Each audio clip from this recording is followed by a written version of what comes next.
Hello mama പറയാം. മാമൻ അറിഞ്ഞു കാണുമല്ലോ. മാമൻ അറിഞ്ഞുകൊണ്ടാണല്ലോ ഇപ്പോൾ ഫോൺ വിളിക്കാനുള്ള കാരണം. പോയി. അവളൊരു ചെക്കൻ്റെ കൂടെ ഒന്ന് വിളിച്ചോടി പോയി. അത്യാവശ്യം നല്ലൊരു ചെക്കൻ തന്നെയാണ്. നിങ്ങൾക്ക് ഇഷ്ടമല്ല എന്ന് വെച്ചാൽ എൻ്റെ മോളല്ലേ പോയത്. അവളൊരു നല്ല വഴിയായിട്ടുള്ളൊരു ചെക്കനെ തന്നെ അവൾ തിരഞ്ഞെടുക്കുള്ളൂ. നിങ്ങളതിൽ കുറ്റവും കുറവും കാര്യം കണ്ടുപിടിച്ചിട്ട് കാര്യമില്ല. പക്ഷെ എൻ്റെ മോള് നല്ലൊരു ചെക്കൻ്റെ കൂടെ തന്നെയാണ് പോയത്. ഇനി മാമൻ അതോർത്ത് ടെൻഷൻ അടിക്കൊന്നും വേണ്ട. കല്യാണത്തിന് ഇനി നമുക്കൊരു പൈസ തരണമെന്നോ കല്യാണം നടത്തുന്ന ആ പൈസ പോകുന്നോ ഒന്നും മാമൻ്റെ കയ്യിൽ നിന്ന് ഇനി പൈസ പോകില്ല. അതൊക്കെ കല്യാണം ഞാൻ അവിടെ കല്യാണം. നിങ്ങളെ മോൾ ഒളിച്ചോടി പോയപ്പോൾ ഇത് ഈ വാക്കൊന്നും അല്ലായിരുന്നല്ലോ മാമൻ പറഞ്ഞത്. നമ്മളെ മോൾ ഒളിച്ചോടി പോയപ്പോൾ അത് കുറ്റം ഒരു കുഴപ്പക്കാരൻ ചെക്കൻ്റെ കൂടെയാണ് പോയത്. ഇതൊക്കെയല്ലേ നിങ്ങൾ പറഞ്ഞുണ്ടാക്കുന്നത്.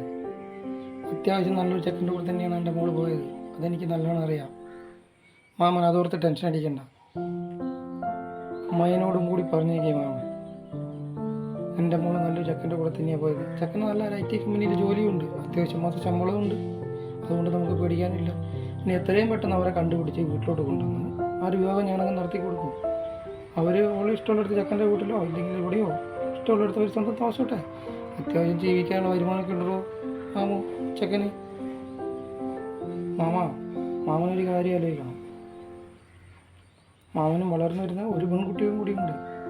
അതും കൂടി മാമനൊന്നും ആലോചിക്കും. എനിക്ക് അവളെ ഇഷ്ടം തന്നെയാണ് വലുത്. അതിൽ കൂടുതൽ എനിക്കൊന്നും ആലോചിക്കാനില്ല.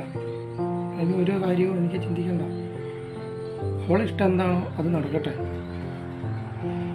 ഇനി ഈ കല്യാണം കഴിഞ്ഞ് ഇനി എന്ത് സംഭവിച്ചാലും വരുന്ന ഞാനും എൻ്റെ മോളും അനുഭവിച്ചോളൂ. അതോർത്തിന് നിങ്ങൾ ദുഃഖിക്കേണ്ട. അമ്മായിനോട് പ്രത്യേകം പറഞ്ഞേക്കും മാമ. അമ്മായാണ് ഇതിനെല്ലാം കുത്തിത്തിരിപ്പ് ഉണ്ടാക്കുന്നത്. മാമനെ കൊണ്ട് വിളിപ്പിക്കുന്നത് എനിക്കറിയാം.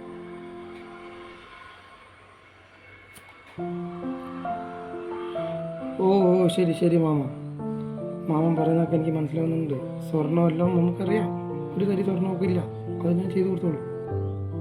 ഇനി നല്ലൊരു മുഹൂർത്തം കണ്ടുപിടിച്ച് മാമനും അമ്മായിനെ കല്യാണത്തിന് ഇങ്ങോട്ടേക്ക് ക്ഷണിക്കുന്നുണ്ട്.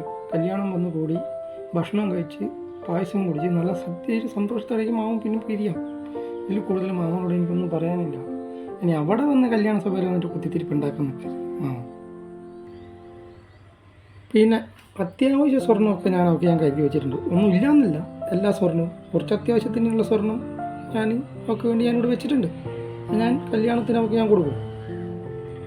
കല്യാണത്തിൻ്റെ ചിലവും കാര്യങ്ങളും ഓർത്ത് മാമൻ ബുദ്ധിമുട്ടുണ്ട്. ഇനി കല്യാണത്തിൻ്റെ ഒരു ലിസ്റ്റ് ഉണ്ടാക്കി ആരൊക്കെ വിളിക്കണം, എന്തൊക്കെ ചെയ്യണമെന്ന് നോക്കിയിട്ട് ആ ലിസ്റ്റ് ഉണ്ടാക്കി കല്യാണം വിളിക്കാനുള്ളവരെല്ലാവരും ഞാൻ വിളിച്ച് അറിയിക്കും.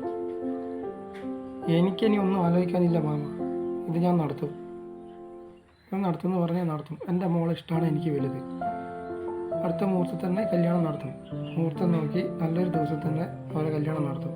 ഇനിയിപ്പോൾ വിളിക്കേണ്ടത് ആരൊക്കെയാണെന്ന് നോക്കി ഒരു ലിസ്റ്റ് ഇട്ട് എല്ലാവരും ഞാൻ വിളിക്കാൻ പോകും.